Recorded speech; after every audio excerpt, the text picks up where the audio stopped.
Hello again. Bernie Miklasz with you on this Thursday afternoon.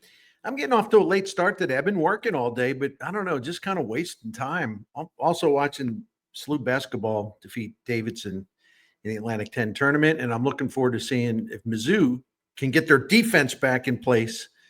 Their first game in the SEC tournament Thursday evening against Mississippi State. Anyway, let's talk some Cardinals baseball because that's what we do here on the Bernie Miklasz Show most of the time.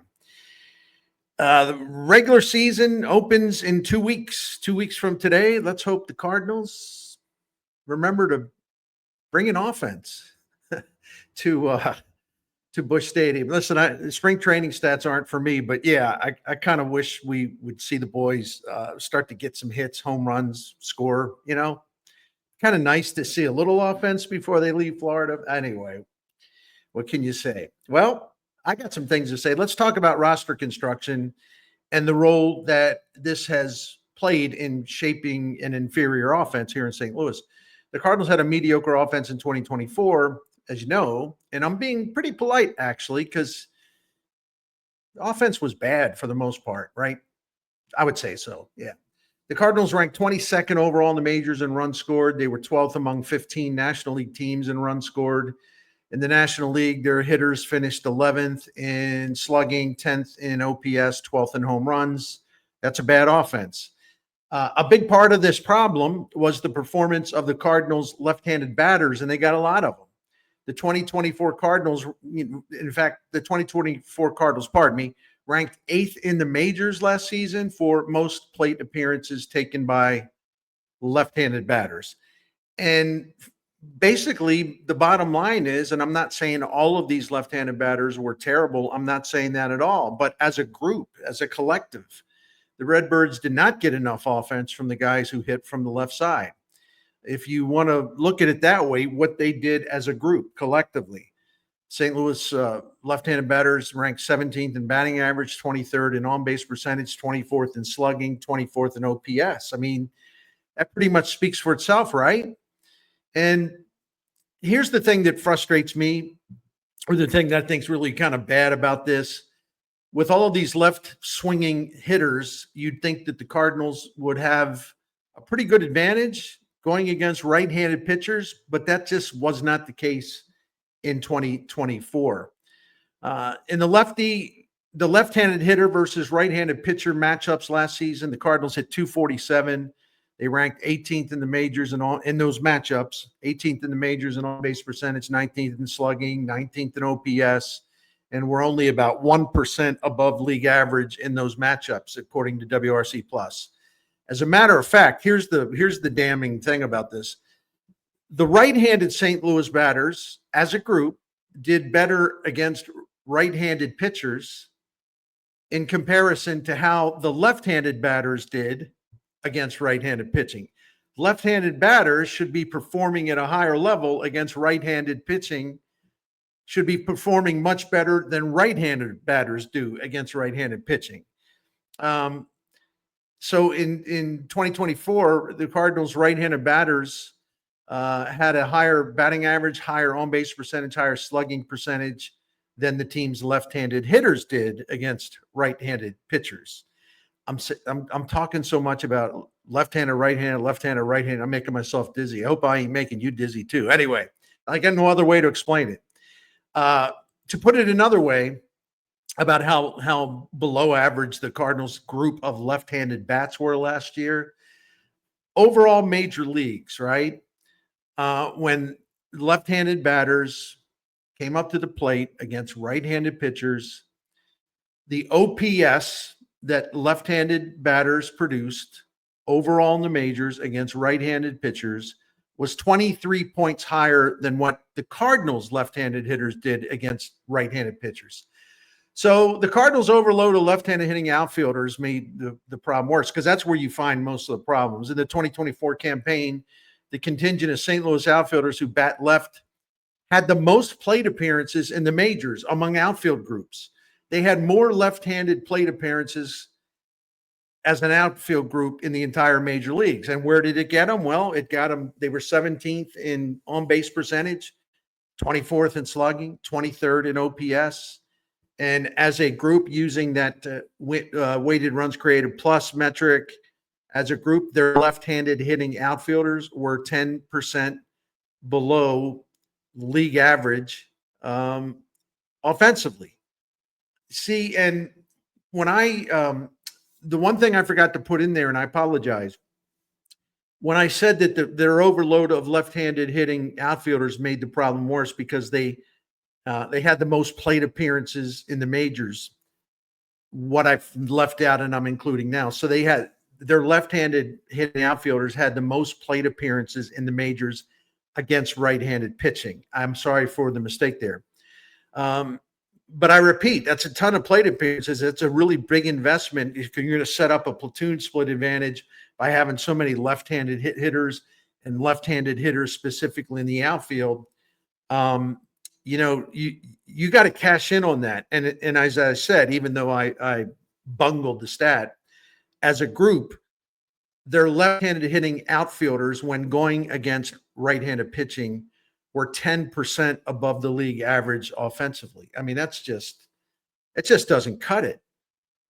When your right-handed hitters are as good and better than your left-handed hitters, when you're facing right-handed pitchers, that stinks. That's not supposed to happen. The left-handed hitters should be giving you a pretty big advantage.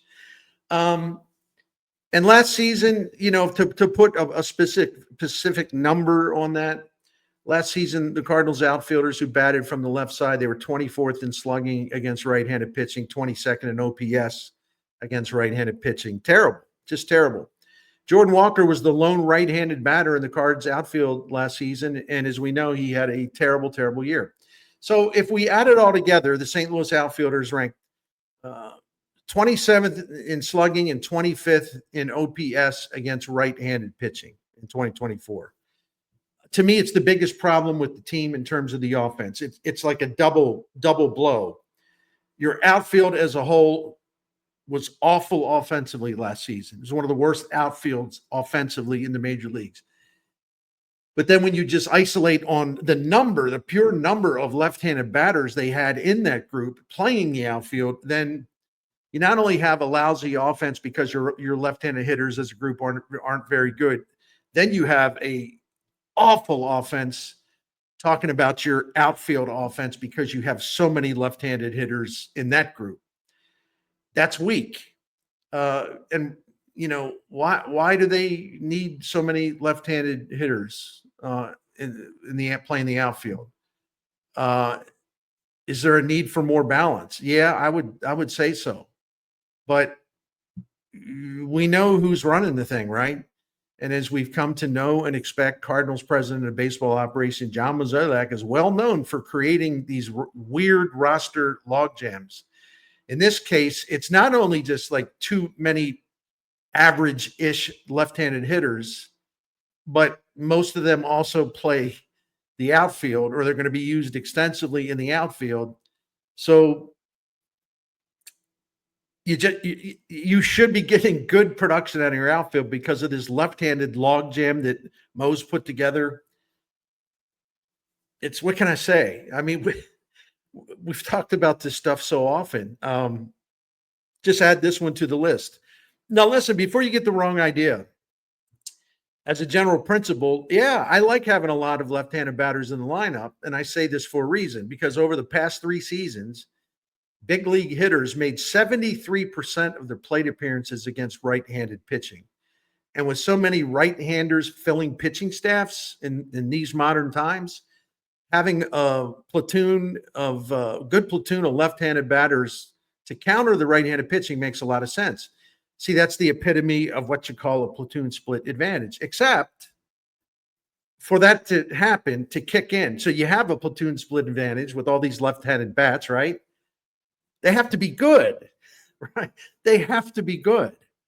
So that's the other side of the other side of this, I should say, is damaging. If you're going to construct a roster that's got all these left-handed bats, those batters have got to punish right-handed pitching. If they can't do that, the offense is going to suffer, and the Cardinals offense suffered for sure in 2024. Okay. So here we go again. The 2025 Cardinals will have another heavy load of left-handed bats in place. The 2025 Cardinals return the left-handed hitters who last season took 89% of the plate appearances by left-handed batters on the team last year. So the 89% of all the left-handed plate appearances are back in place for 2025. The returnees are Nolan Gorman, Lars Nootbaar, Alec Burleson, Brendan Donovan, Michael Ciani, Victor Scott. That's 6. But then you add Matt Kraponiak. I don't think he's going to make the opening day roster, but he'll probably be in the mix at some point. He's another left-handed hitting outfielder, and he's been competing in camp, and he's been looking good. So that makes technically 7 lefty hitters who are vying for a roster spot to open the season.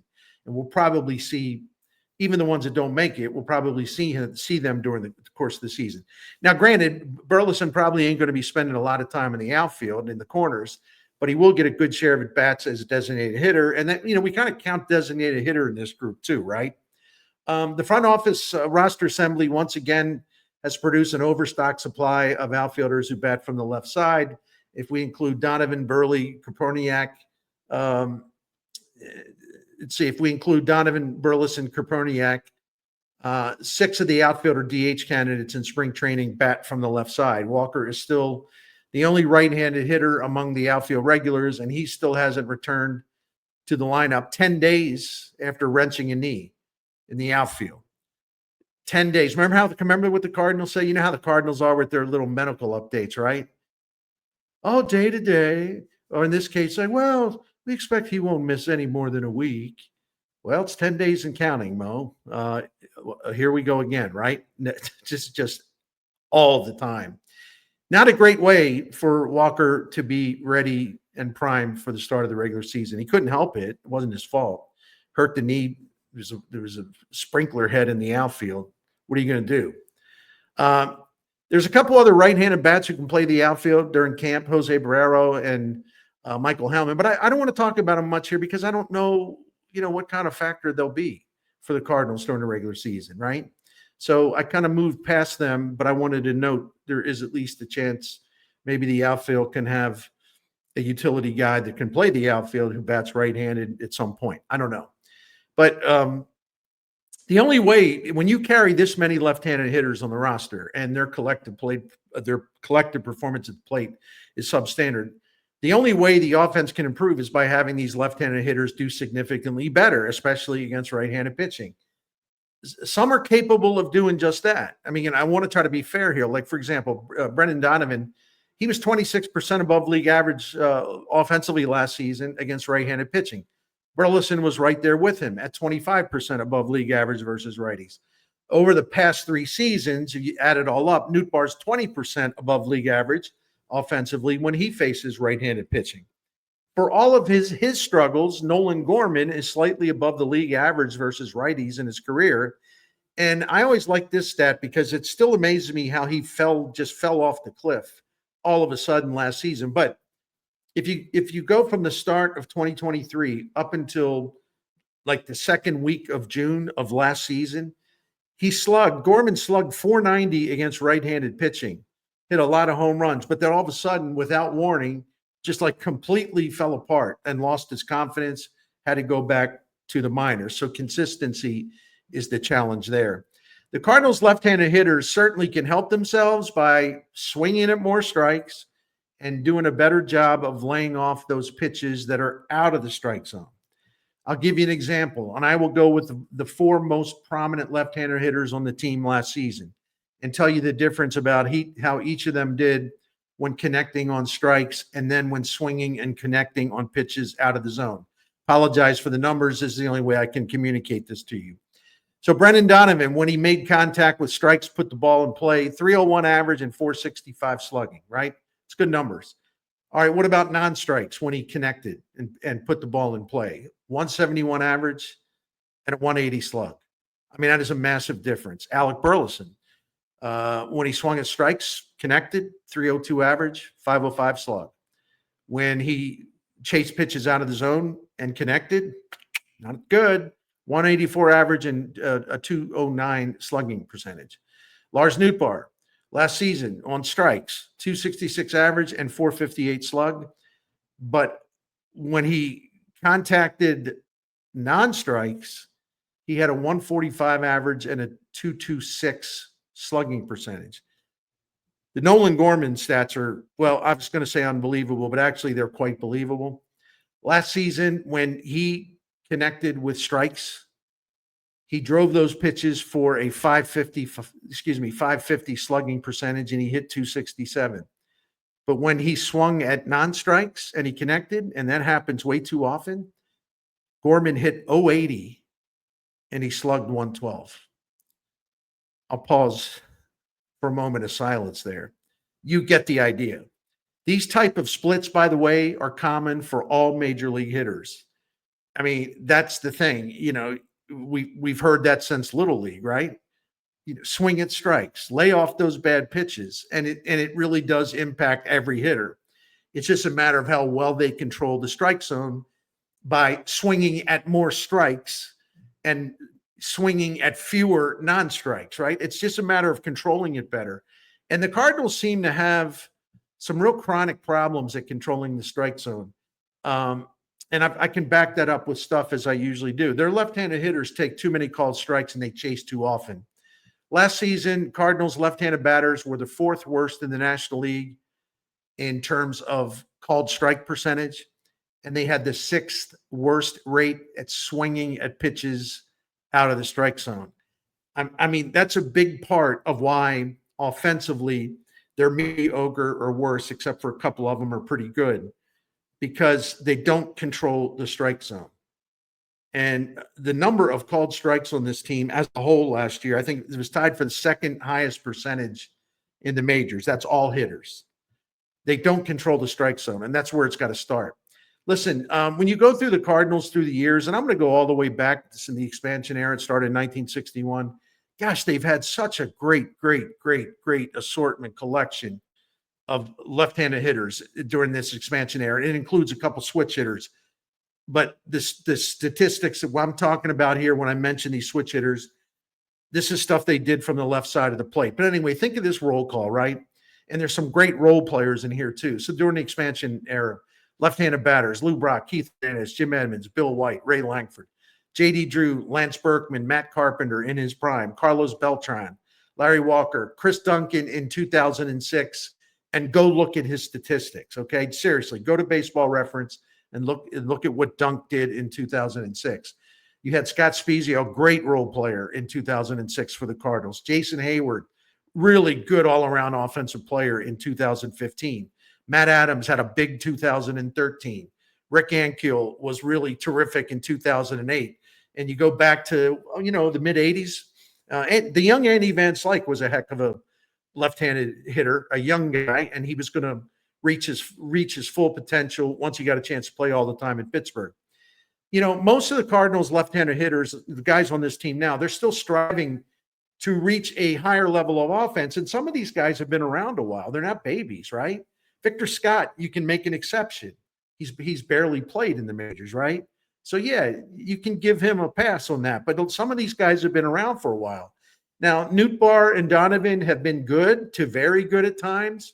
Burleson was very good for the first 4.5 months last season.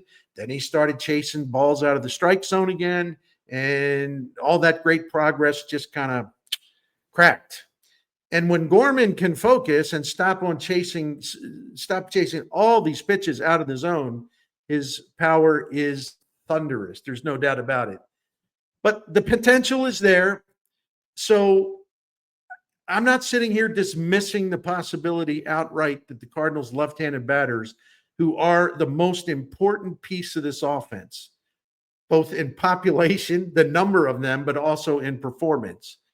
And if the Cardinals are going to have a good offense in 2025, this group of left-handed hitters, especially those who are going to be in the outfield a lot, they're going to have to come through. It's been labeled as a prove-it kind of season. I don't know if it really will be, but for this collection of left-handed batters in St. Louis, a lot is on the line for the team.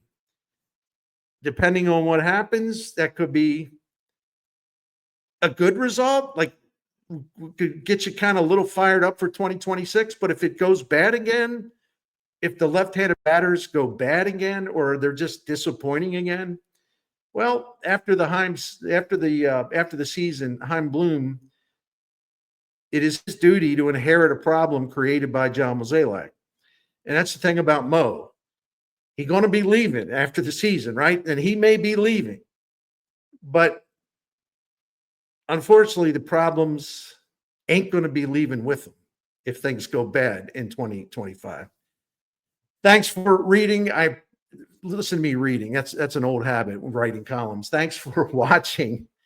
I appreciate your patience. It's always tough to do these videos when I'm using a lot of numbers, and I try to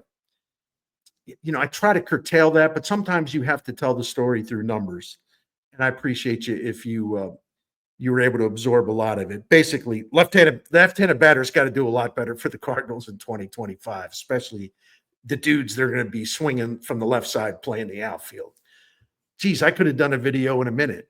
Nah, that wouldn't be any fun. Anyway, seriously, thank you very, very much for your time today watching the Bernie Miklasz Show on YouTube.